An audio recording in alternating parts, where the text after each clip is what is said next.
A few of the higher tech EVs on the market actually have built-in dashcam systems that will film everything that's happening as you're driving.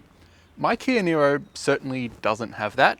So for a while now, I've kind of wanted to install some form of dashcam system. It's good for insurance purposes if you're ever involved in some kind of crash or something and you need proof of what actually happened. Or it's just kind of nice to have if something interesting ever happens and you wish you had it on video. If you had a dash cam running, now you will. And luckily for me, VIOFO have recently sent me their A329S 3-channel dashcam system with a 4K camera to face out the front of the windscreen and 2 additional 2K cameras to record out the rear windscreen and inside the car. Full disclosure, they did send me this free of charge to review, but no money has changed hands and I can say anything I want about it. The first thing to do was install the camera. A lot of people might want to hire a professional installer for this because it is kind of a little bit complicated, but I did it myself and it really isn't too hard once you sort of know what you're doing. You have 2 different options to power it. You can just use the included cigarette lighter adapter, plug the adapter into the 12-volt port in your car, plug the dash cam into that, and then there's even an extra USB-C port to charge your phone or something if you need it. But the 2 problems with doing it this way are that you will then have some cables visible and it's not going to be as neat as it could be. And if you do it this way, the dash cam will very likely have no power when the car's turned off, which is fine, but then you won't have parking mode where it will efficiently record kind of like a security camera while your car's parked, which can be a very nice feature to have.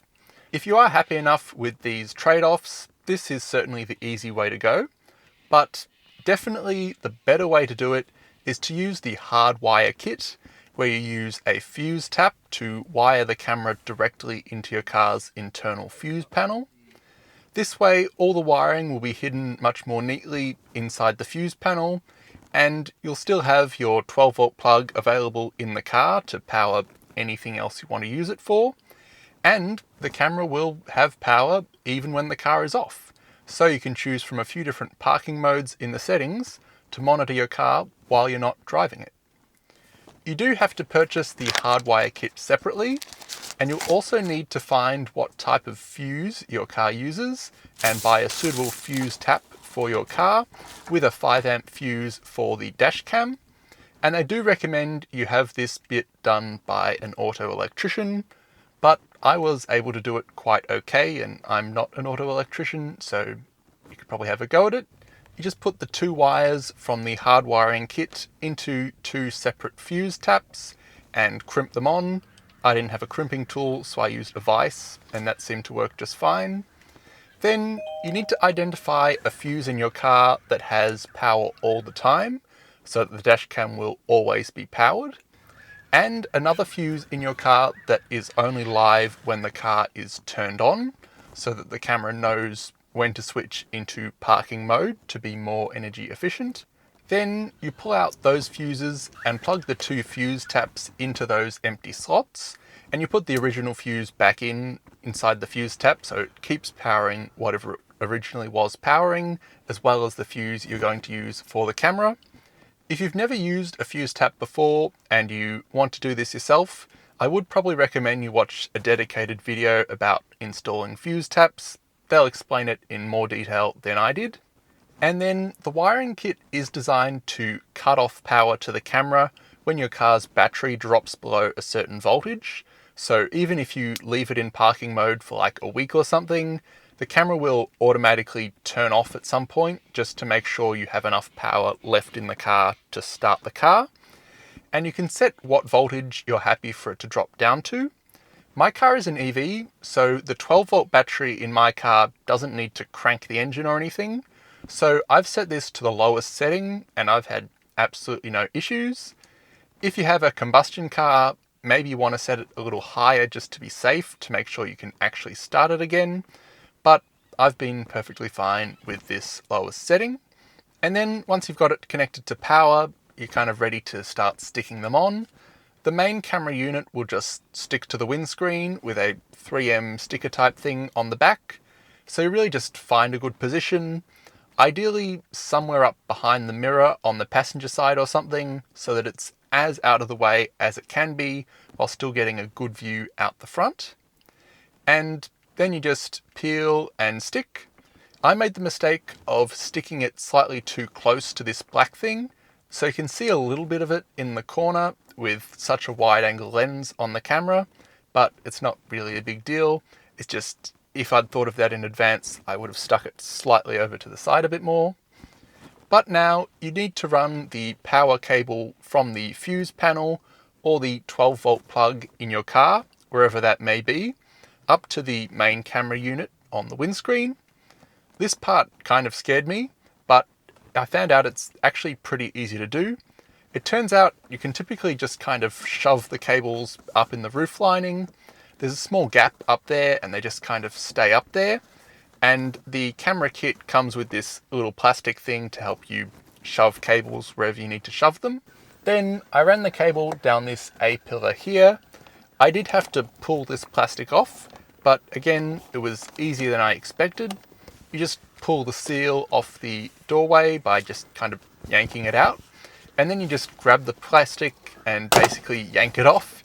You kind of feel like you're breaking it. You have to be quite forceful, but it is actually designed to be sort of ripped off and then just click back into place when you're done. And then you can just run the wire somewhere in there. Just be careful and make sure you don't obstruct the airbag if your car has airbags here. Otherwise, that could be quite bad in a crash. But then I just tucked the wire in this groove and ran it down the door frame to the fuse panel down here. I even did the same with my phone charger cable that I originally just sort of duct taped onto the side because I hadn't realized it was this easy to do. But if your power outlet or fuse panel is in a different location to mine, you obviously will have to sort of do a bit more to get the cable to where it needs to go. It will all kind of depend on the car. But then, if you only have the front camera, you're pretty much done. But I had two more. One of them also goes on the windscreen facing inside the cabin, so that was pretty easy. I just stuck it on and then ran the very short cable a very short distance to the main unit to plug it in, and that cable will power it and send the data back to the main unit, so it's just one cable to plug in there. Then the rear camera took a fair bit more work because I had to run a wire from the main unit on the front windscreen all the way back to the rear windscreen without obviously just having a wire dangling around in the car. It's kind of up to you how you do this, and it will depend on your car, but I went through the roof lining and down the frame of the back driver's side door, and then I managed to pull it through this little hole here and get it around through the bottom of the boot. That wasn't super easy. I probably should have taken the entire plastic panel off, and that might have made it a bit easier, but I got there in the end. I was able to sort of slot it up the sidewall and then get it into the roof lining again, where I then pulled it through this little rubber tube thing to get it into the boot door.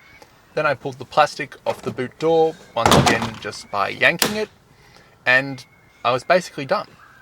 I think the previous owner of this car drilled holes for a dash cam, but the wire on my dash cam wouldn't fit through that hole, so I could have drilled it out to be a bit bigger and maybe that would have been slightly fancier, but instead I just sort of ran it out the gap under the plastic. Didn't really need to be a hole, and that was the install.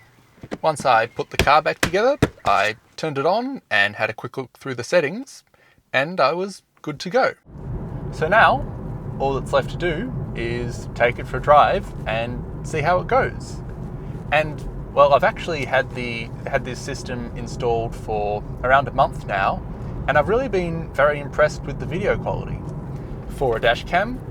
Because it is a dash cam, so really, as far as video quality, all it really needs is to be good enough that you can clearly see what's happened in the video, maybe read a number plate or something. It doesn't need to be cinema camera quality, but especially with the camera facing out the front, I've really been very impressed with it. That looks actually really good. I've actually done a short road trip recently, and I've sat it side by side with my DJI action camera that I use to film the scenery out the windscreen on road trip videos, and I think it almost looks better, even though it's not intended for this sort of thing at all. It really is meant to be a dash cam, but it has got really good picture quality, I would say, on the front camera at least.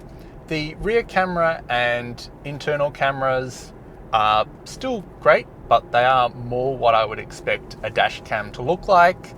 You can still see what's going on perfectly fine out the back. Still looks, you see all the details, you see everything you need to see there.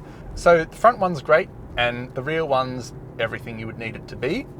And then the internal camera filming inside the car is, I guess, helpful if you're in some sort of accident and you need to prove that you were definitely paying attention and it wasn't your fault. So it can be helpful there. But then it is also a 210-degree fisheye lens, which means it basically means it's a super wide angle lens. It can see you and everyone in the car, but it can also see out the side windows of the car. So you actually kind of have a 360-degree view around the car once you have this internal camera, without having to actually put cameras on the side of the car, which is very cool. And the front camera also has HDR, which is meant to make it work quite well in the dark. Since I've had the cameras installed, I actually haven't really done any night driving because it's been sort of spring, so it's less likely, but deliberately tonight I've just come for a drive in the dark just to see how it goes. So I haven't checked the footage at all, but the HDR is meant to make it all look good enough that you can still see what's happening and hopefully not be too blinded by headlights or anything. And just coming into Warrandyte here, there should be some more lights around to see sort of how it does after dark in a place with more lights around it, so it's not pitch black. And yeah, that's the night driving. And I think the internal facing camera has more sort of night vision type setting. So now, whenever I'm driving anywhere, I just have everything around the car being recorded. And there's, of course, timestamps and GPS speed. So it uses GPS to know what speed you're doing, and it puts that speed on the video. So if anything ever happens, you've kind of got all the proof you need, which is great. And the main camera unit on the windscreen does have a small built-in screen that allows you to see all the cameras, so you can see all three at once, or you can press the Wi-Fi button to cycle between them. So we have the front camera and the internal camera and the rear camera, so we can cycle through all of those. And you can also press and hold the menu button to get to the settings menu and adjust all the settings you want there. You will need a micro SD card in the camera for it to record to and save all the recordings. They've sent me this 64GB one. It is sold separately though, so you could order that, or really any similar micro SD card would do. Just make sure it has decent read-write speeds so that it's able to write all this footage to the SD card quickly enough, but really any decent micro SD card will do the job. I found with this 64GB micro SD card, you get about 3 to 4 hours worth of footage saved on it, but that's actually perfectly fine because it will loop. So basically once it fills up, it'll just delete the oldest recording and put new recordings in its place. So you basically just have the most recent 3 to 4 hours worth of footage, which for normal use as a normal dash cam is really perfectly fine because you don't need to save every second of footage you have. You just have the last few hours. If something happens in those few hours, just make sure you save it or get it off the dash cam before it gets overwritten. And you can actually press this big orange button here if something happens, and it will basically save that recording so that it will not get overwritten. So if something happens in the moment, you can just press that button, it'll save that recording, and then you can come back to it even days later, and that recording will still be saved on there. You can also get larger micro SD cards. It has to be physically the same size still, but larger storage capacity micro SD cards. I think it can take about 150, maybe even 200 gigabytes or something, micro SD card. I'll put the real number on the screen. So you can do that if you want, or you can have an external SSD drive up to 4 terabytes. And so that won't fit in it. You'll have to plug it in and then maybe run the cable down into your glove box or something.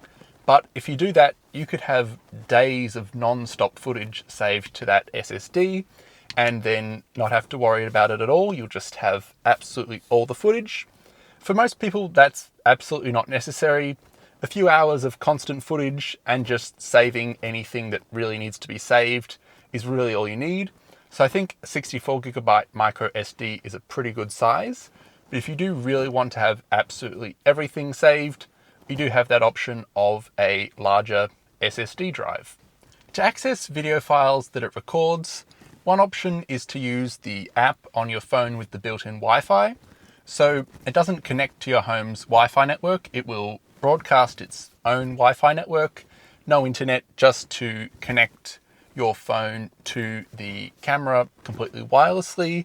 And then you can use the app to control the camera and everything and watch and download video files to your phone. You just need to turn the Wi-Fi on by stopping the recording first. And then you press and hold the Wi-Fi button here for a few seconds. And then it will turn Wi-Fi on. Wi-Fi enabled. And then you'll just connect your phone to the Wi-Fi like connecting any other Wi-Fi. So we have it here, VIOFO. Tap on that. And you will not get any internet from that, but that's not what you need. You can then open the VIOFO app and tap Connect Camera. And as long as you're connected to the Wi-Fi, it will just connect to the camera immediately. And now, as you can see, it's showing a live stream of the cameras right now. And you can tap the switch camera button and you can watch all of the cameras properly. And you can take a snapshot if you want to. And you can tap on the settings and basically access all of the camera settings right here. So all the settings are available on the camera's screen, but you can also do it from your phone if you prefer. But the real reason to connect to the app, thanks for that. The real reason to connect to the app is to pull up all the recorded files. So now you can scroll through and see every recorded video. So by default, there are 3 videos per 1 minute, basically. So 1 video from each camera, and they record for a minute at a time. I've actually changed it to record 5 minutes at a time. It doesn't make a huge difference. I just prefer having longer videos and slightly less of them to sort through. And I'm pretty sure in the settings, you can also have it so that all 3 channels are recorded into one file, but I prefer to have them separate like this, so you can just watch the specific one you want. And then you can just scroll through all the recordings and tap on any one you want to watch, and you can download it or delete it with the buttons in the top corner, or you can press play and watch it live stream. This one's a little bit boring. I should have picked a different one. I'm barely moving it all in there, but you can see the video and you can watch that, and you can download it to your phone if you want with this button. And even though it's a 4K video, it's got Wi-Fi 6, so it can download quite quickly. Now. And again, this is a 5-minute video. It's meant to be 1-minute videos, so then it would actually go a bit quicker, but I prefer to have full 5 minutes because then you sort of just have more time to work with. So you can download the videos to your phone like that. And you can also sort by all or front, so only the front camera or interior or rear. One thing I have noticed is sometimes you'll see sort of the pictures that show you which video it is. And sometimes as you're scrolling through, it won't change the pictures. So it'll be a video of you driving and it'll show a picture of where you parked or something occasionally. So sometimes it can confuse you a little bit like that. But mostly it's very good. You can select them in bulk if you want to select them all quickly and download or delete them like that. And there's a separate category in here for locked files. So that's if you press this orange button to say you want to keep this video. This is all the videos that are saved like that. And you also have parking videos. So videos from parking mode, which I'll get into a bit more in more detail in a little bit. But these are parking videos, not driving videos. And if you take any images, you also have them there. But I don't really use images much. I really just have it videoing the entire time. But that's the app. And Wi-Fi will still be on for a little bit. It will turn the Wi-Fi off automatically eventually, but if you want to, you can also just press and hold to turn the Wi-Fi off. Wi-Fi disabled. Or if you prefer, you can just pull out the SD card. It's fine to remove it even with the camera turned on, and then put the SD card into your computer and have access to all the video files right there on your computer. And you can save them to your computer or just watch them right there, whatever you need to do. If you are going to put all these files on your computer, you can actually install the VIOFO player app for Windows or Mac. I had a little bit of trouble installing it on my Mac. It turned out I needed to change the settings to allow apps from unknown developers. But then once I got it installed, it actually is really good. It allows you to watch all 3 channels simultaneously, and you can switch between them, choose which one you want to watch. And it will show you a live map of where you are because it has the GPS, so it knows exactly where you are, and it can show you where you're driving, and it will show you speed and time and a whole lot of details like that. It's really good. You can capture screenshots and things from it. So if you ever were involved in a crash or something, and you really needed like a whole lot of evidence with exact proof of exactly what you were doing and exactly what happened, pulling up all the files in this app could be really good to be able to do and just get all the information there in that one big dashboard. It's more extreme than I would normally do if you just see something cool and want to save it. But for something really crucial like that, being able to have that could be really good at some point. And if you choose to hardwire the camera, you can also use parking mode to monitor the car when it's parked. This will stop eventually if you go several days without driving the car to make sure the car still has enough power to start again. But on my car, it can certainly last a few days without being driven before it turns off.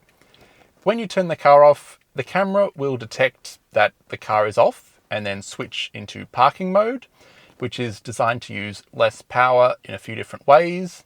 There's a few different modes you can choose from here. If we go into the settings, in video settings,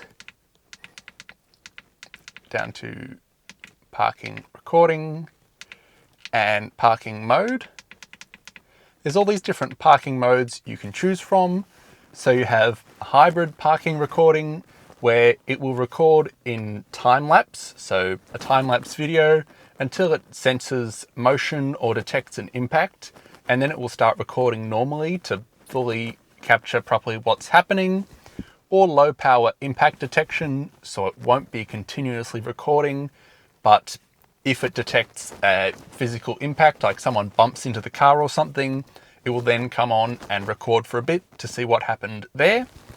Or just basic time lapse, so it will continuously time lapse. This one has night vision, or you can go with no night vision at different FPS. Or you can go low bitrate recording, so that's a normal speed recording, but just in kind of lower quality, so it'll use less storage and less power. So that can be a good option if you want like continuous recording. Or there's auto event detection, where it will only record if it senses motion. So like if it sees motion, a bit like a standard sort of security camera, and then it will record that event and then go back to not recording. I found even on the lowest setting, it does often record a bit more than I would like it to, but this is kind of the setting I've gone with, auto event detection. It's quite good. It's basically kind of like having a security camera on your car. So that's what I prefer. But I probably could try some of the other options and see if there's a better one, but that's what I've been going with there. And when it records in parking mode, these videos will show in a separate section in the app, as we saw before, and they'll be in a separate folder on the SD card. So if you're looking for parking videos or driving videos, you will find them in separate places. The kit also comes with a polarizing lens cover for the main camera. This is basically like high quality sunglasses for the camera. It helps prevent it from being blinded by the sunlight and cuts down on reflections in the windscreen and things. And it just generally makes the colors look better and everything. If you've ever worn polarized sunglasses, you'll kind of understand what I'm talking about there. I would definitely recommend you install this. You really just sort of put it on and it sort of clicks into place. And then there is also one for the rear camera that does the same sort of thing, but that one is sold separately. You can get that one if you want. They did send it to me and I've put it on and it is pretty good. And they also sent me the optional Bluetooth remote, which has a sticker on the back where you can stick it somewhere in the car. I haven't really decided where to stick it yet. I've kind of just sort of kept it sitting in the center console. Maybe I'll just keep it like that so I can move it around. Connects via Bluetooth. It's very easy to connect. And then you can use the main button to trigger a recording if something happens, rather than having to reach across for the dash cam. And you also have two buttons on the side here that you can use to, well, in the settings, you can choose if you want this button to do any of these things, or you can make this button do any of these things.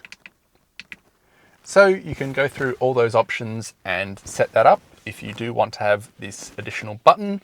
I haven't used it all that much, but it can be kind of more convenient than leaning across if the camera's in kind of an awkward place to reach from the driver's seat. According to the instructions, another option would be to use voice commands to control it. I haven't really used these all that much, but I should give them a try. Apparently you can say things like, turn off audio. Voice recording disabled. Turn on audio. Voice recording enabled.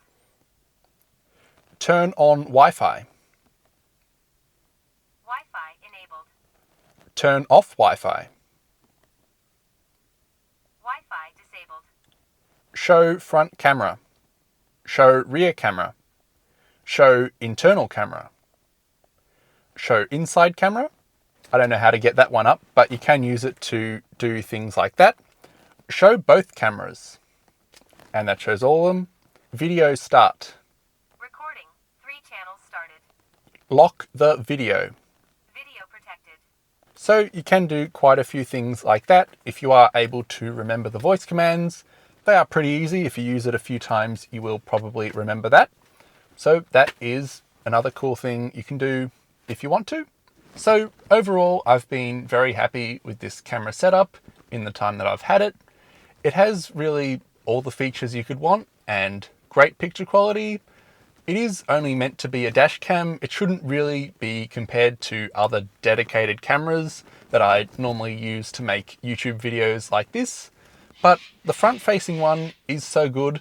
I actually might start using it to film the view out the front of the car on future road trips I do, rather than my DJI action camera that overheats and needs to be recharged or have the battery swapped and have SD cards swapped and everything throughout the trip. It's kind of all these extra things I normally have to think about on a road trip when I'm filming it. I'm actually kind of tempted to buy a 4TB SSD for this camera to go in the glove box or something and plug into it. And then I could just leave it and not touch it for the entire trip and have everything recorded. That's not something most people would do. It really is meant to just be for a dash cam, and that's all most people would need it for. But just to give you an idea of how good a quality I think it is, I might actually start using it for that. It is a fairly premium product. It's not super cheap, especially if you want all 3 channels like I have. But if you are looking for a more premium dash cam system, this one won't disappoint. And I do have a discount code. EV A329S should be on the screen now. You can use that to get $10 off on their official website, VIOFO.com, or 5% off on Amazon. And if you're watching this video right as it comes out, they do also have Black Friday deals coming up with some fairly good discounts. So maybe that would be a good time to buy one if you're interested. But that's it for this video. So thanks for watching. And I do have a short one-day road trip video coming next week.